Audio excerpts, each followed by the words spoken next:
Мам, ну зачем? Мы можем просто тихо расписаться и улететь куда-нибудь. Зачем эти затраты? Нет. У меня один единственный сын. И я сделаю эту свадьбу, даже если мне придется взять кредит. Я не хочу, чтобы завтра люди говорили, что мы бедные.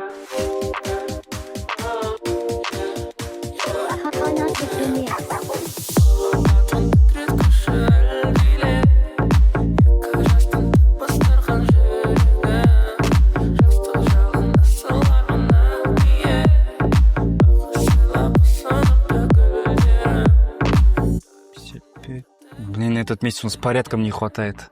Может, долг возьмем? Да не вариант уже никто не дает. А микро брать вообще неохота. Ладно, не парься так сильно. Мы справимся. Главное, это же на нашем браке никак не отразится.